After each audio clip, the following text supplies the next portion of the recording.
So the Grinch and Scrooge are my favorite Christmas characters, not in spite of their cynicism, but because of it. They're the only honest ones in their stories. Everyone else is performing joy, pretending that Christmas magic just happens naturally. But the Grinch and the Scrooge, they've done the math. They've weighed Christmas against their pain. They built excellent walls to protect themselves from a holiday that demands vulnerability that they just can't afford. And here's what I love the most. They're not wrong. They're not really villains. They're survivors, and they do what survivors do. Until, of course, they're visited. That's the word the stories use, visitation, not invaded, not confronted, but visited. Something arrives, unexpected, unwanted even, and breaks through despite their defenses. Cindy Lou Who's guileless question, the ghost of Christmas present showing Scrooge how others speak tenderly of him despite everything, and Tiny Tim's genuine affection. These visitations don't shame them into transformation. They crack open something the Grinch and Scrooge thought that they'd sealed shut. The possibility of being seen, being loved, being part of something larger than their own protective isolation. That's the pattern. They build walls, and love finds them anyway. And I think that's the magic of Christmas, if there is any magic. Not that everything becomes perfect, but that something breaks through. Something visits. Something finds us in our isolation and says, "You're not alone. You never were." I'd like to take you back to a Christmas when I had my own visitation. It was 2011. That year was a tough one because I had become single after the most significant relationship of my life to that point had ended. My ex had made me a better person. He encouraged my intellectual curiosity, traveled with me around the world, and seen me more clearly than anyone had to that point before. And then it was over. I was devastated, gutted, walking around with a hole in my chest, and underneath the grief was a fear. What if I could never find love like that again?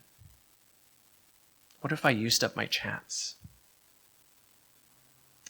I wasn't particularly spiritual back then. I'd stopped going to church, couldn't manage the earnestness of it, the expectation that you'd show up with your heart open. My heart wasn't open. My heart was locked in a box at the bottom of a well. I didn't want to go home for Christmas that year. Home meant pretending I was happy when I wasn't. I couldn't perform one more minute of okayness. So I did what any self-respecting Grinch would do. I ran. I went with two close friends, people who had seen my tears, who loved me without me requiring me to be okay, all the way to Puerto Vallarta, to party, to escape, to dance under disco balls and colored lights and forget everything. No nativity scenes, no obligations, just music and permission to be lost. I wanted to be lost. I didn't want love to find me, not romantic, not familial, not spiritual. I just wanted to disappear into the noise and the heat and not have to feel anything for anyone. I was the Grinch on his mountain. I was the Scrooge in his counting house. I had done the math, and I had decided that year Christmas wasn't worth it. Vulnerability wasn't worth it. Love wasn't worth it. Not anymore. Not after what love cost. And then Christmas Day arrived, even in Puerto Vallarta, even in dance clubs, even when you're running. I remember we were on the dance floor surrounded by strangers. The music was loud, relentless, perfect for forgetting. And something happened on that dance floor during the forgetting. A guy tapped me on the shoulder. Of course, I presumed he was there to flirt with me and just wanted to get closer to dance, so I prepared myself. I remember he was wearing red, green, and white, which I immediately thought these are Christmas colors, but then I remembered those are also the colors of the Mexican flag. But he wasn't there to ask me to dance or buy me a drink. He just said, with a big grin on his face, "Merry Christmas." That was it. Merry Christmas. For some reason, time slowed down because I was reminded that it was indeed Christmas. I remember in that moment, I could hear Christmas music playing from outside the club, mixing with dance beats inside. From what I recall, it was Silent Night outside, and Rihanna's We Found Love inside, which, let me tell you, is the weirdest mashup ever. And in a way, it was beautiful. I looked around to notice what Christmas was in that moment. I saw my friends dancing, having fun, saw a couple of people kissing, people taking care of each other, listening and laughing, and everyone just having a great time. And then, all of a sudden, with this realization that it was Christmas, my eyes filled with tears because I saw it. The space between us right there on the dance floor was holy. All of it. Sacred. Every bit of it. Some of us had come here running from something: breakups, family rejection, loneliness, grief, the weight of pretending to be okay in a world that demands okayness. We had come to this dance floor a little hopeless, a little broken, a little lost. And we were loving each other anyway. Strangers caring for strangers, friends holding friends, chosen family being family in the truest sense. We're finding love in a hopeless place, just like the song says. I had run all the way to Puerto Vallarta to escape love, and all of a sudden, in that moment, I saw love all around. I don't know what happened to that stranger who gave me an unsolicited holiday greeting. He must have disappeared into the crowd. I guess he wasn't there to flirt. I later realized that was my visitation. Not a ghost, at least I don't think so. Not an angel, well, probably not a literal one. Just a Christmas wish and love, unbidden, on Christmas Day. In the last place I expected it, in a form I didn't know I was looking for. And then I looked up and I saw it, the disco ball. It was spinning above us, catching light, throwing it everywhere, on faces, on walls, on moving bodies, on strangers kissing, on friends holding each other. And it wasn't generating light, it was reflecting it. It was reflecting us. It was reflecting me. It was taking one source and multiplying it and scattering it, making sure everyone got touched by it. And I thought, that's God. Well, not literally, of course, but that's what God is. Not some distant light source demanding worship, but something that reflects us back to ourselves and each other, something that catches whatever light exists and throws it everywhere on everyone without judgment, without discrimination. Something that reminds us to keep dancing, even when, especially when we thought we were done dancing. Think about it. The disco ball reflects you and me and the spaces between us. It reflects light so we can see each other better. And it keeps spinning and moving, keeps reminding us, dance, keep dancing, even in a hopeless place, especially in a hopeless place. And this disco ball doesn't care about respectability. It doesn't care if you're in a cathedral or a trashy club. It just catches the light and throws it everywhere and lets the sacred land where it lands. Yeah, God was manifest there in that disco ball. And here's what I've learned. You can't outrun the sacred. You can't outrun love. You can build the most excellent walls, climb the highest mountain, lock yourself in the tightest counting house, and love will find a crack. Love will visit. Love will show up on a dance floor on Christmas Day and say, "There you are. I've been looking for you."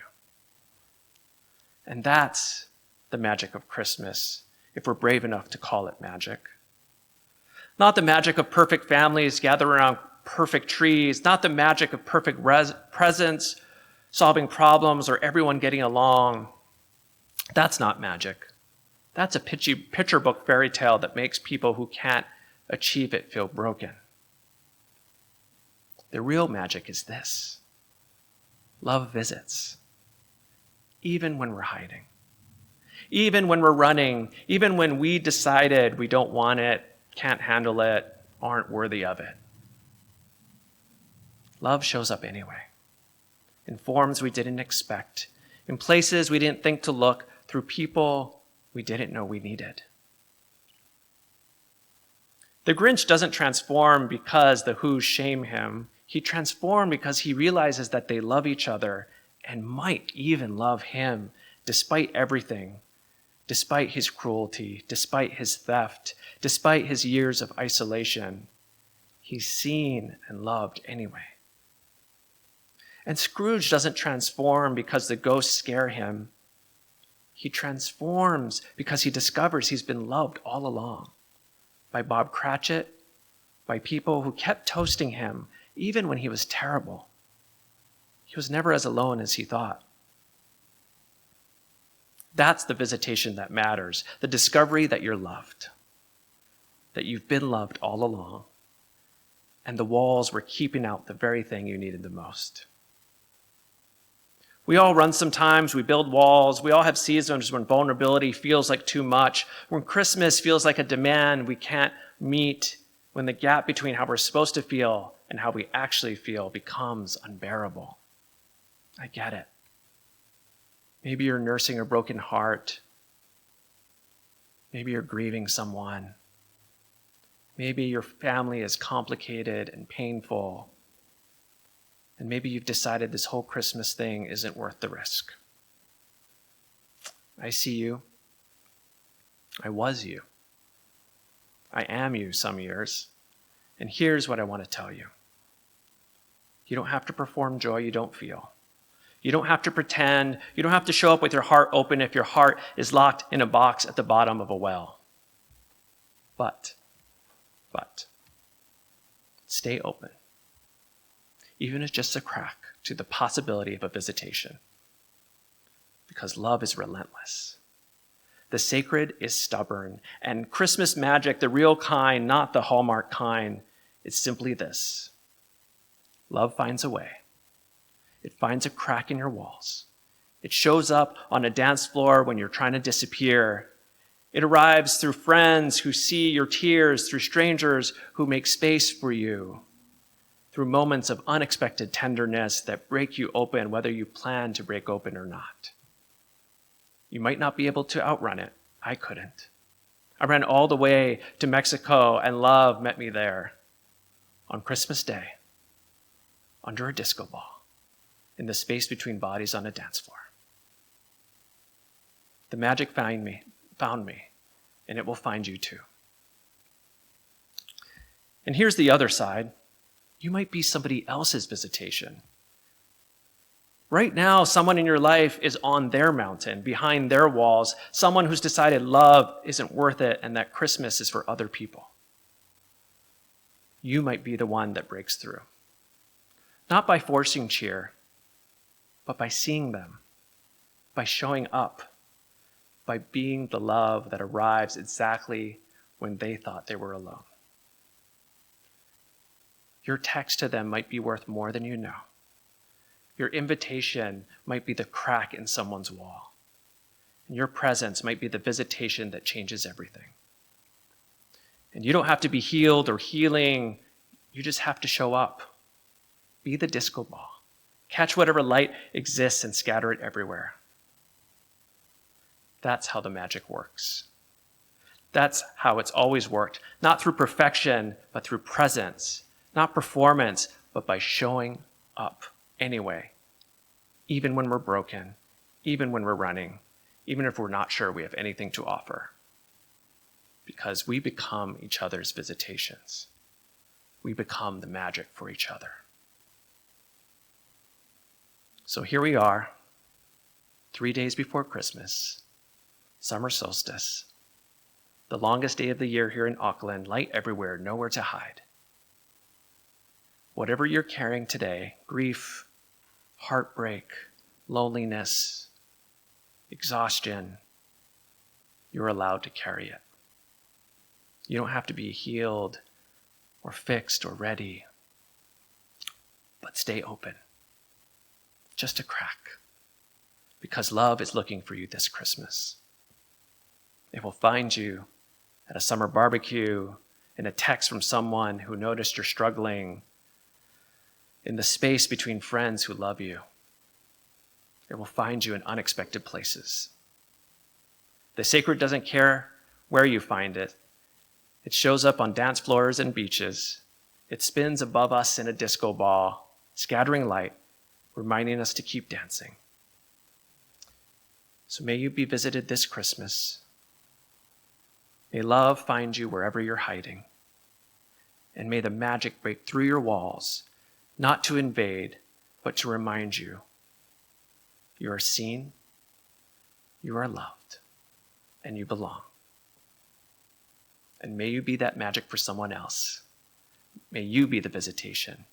May you show up for the Grinches and the Scrooges in your life, not with forced cheer, but with real presence. May you reflect the light, and may you scatter it wherever you go. The sacred goes where the dancing is, and the magic this Christmas is simply this: love visits, love finds, love breaks through. You can't outrun it. I tried. Thank God I failed.